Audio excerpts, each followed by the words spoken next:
How to maintain your Mercedes distributor.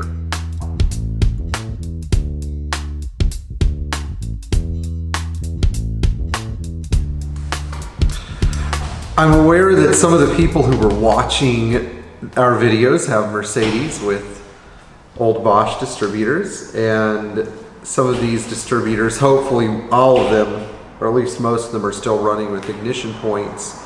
But there's some other things that you should do regardless of which ignition system you have that are critical for maintaining the health and function of your Mercedes distributor. So we're going to talk about that in this video, how to lubricate it, what to check in case you think you might have a problem, and of course all of the different functions of the distributor as well. So in my hand is a Bosch 038. See this tag? The last three digits are really what matter the most, but this is a 038 distributor, and if there were a lot of different distributors used, but they all have a number tag. For example, if you have a 280 SL, you might have a 010 or a 062 alloy distributor.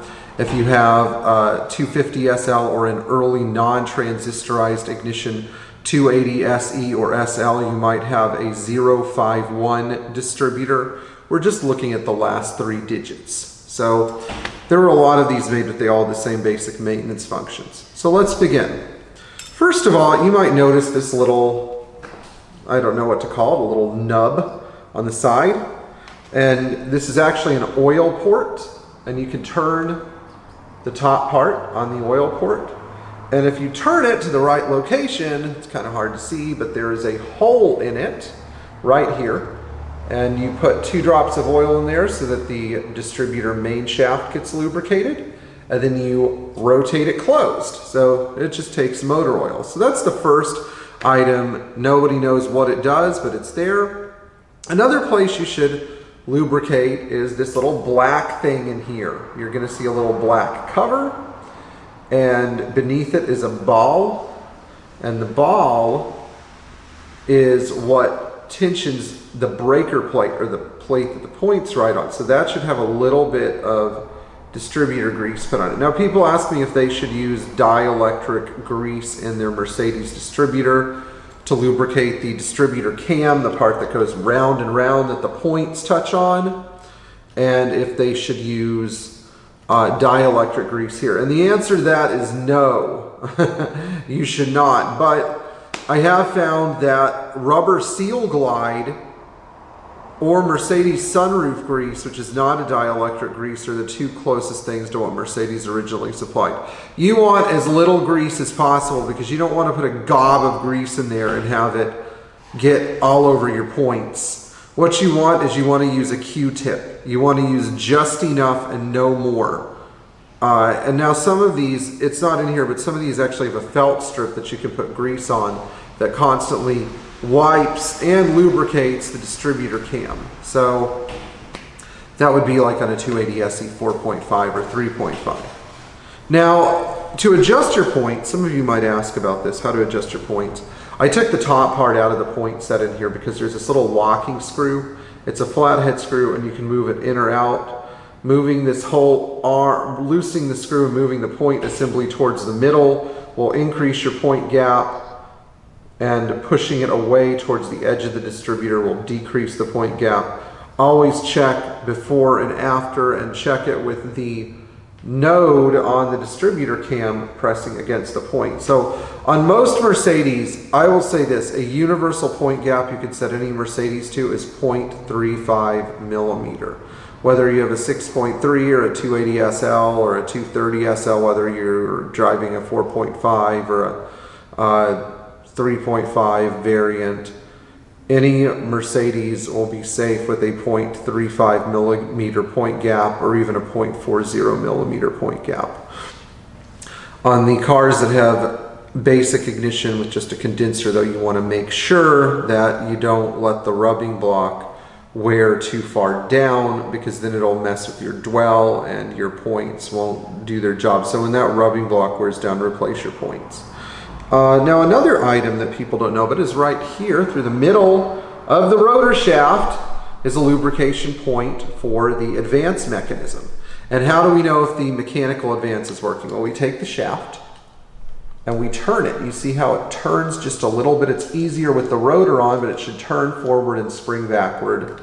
And actually, this is a really healthy distributor, but you can have a little bit of up and down play in the shaft. You can have a little bit of side to side play in the shaft. And sometimes you're going to have a little bit of breaker plate side to side play, but you don't want much. This one has a little bit more play than I like, but it's still not too bad. But you want to grab this and just wiggle it from side to side, not fore and aft. Now, to check the vacuum advance in the distributor, there are two ways that you can do this. One of them is to suck on it and hold the thing under vacuum. Try to make sure it's clean first. So this one is holding pretty well. If I remove it, that releases. What the vacuum advance does is it moves this breaker plate. And by the way, I've had cars that have had their point gap changed and the breaker plate is activated. So if you have a little vacuum hand pump, activate the vacuum actuator, make sure it works, and check the point gap with the breaker plate under load as well, so that you don't get a misfire at 4,500 or 5,000 RPMs when your advance kicks in. Let's see here, what else do we have left here? One other thing people ask me about is the base shaft. This item right here, this little cog that fits in the timing gear, is supposed to have some play in it going fore and aft, and it is not actually perfectly equal. There is less real estate on this side than on this side. So when you put this back in, you have to make sure that this slot fits into the timing gear with respect to one side having more clearance and one side having less. You want it to turn freely without wobbling. If it wobbles, it means you put this in backwards. So you have to pull it out and retime your engine. But really, that's about it. Oh yeah, and don't forget there's a little spring that goes underneath here in the timing gear too. You don't want to lose that little spring. It sort of tensions this thing. But anyway, this is about what a healthy distributor should look like. These things are pretty tough if lubricated. They don't really wear out easily. I personally think that these old Bosch distributors are better than anything they make today. Some people like the 1-2-3 ignition. I can understand that, but these, you can't go wrong with these guys, especially when they're in perfect working order.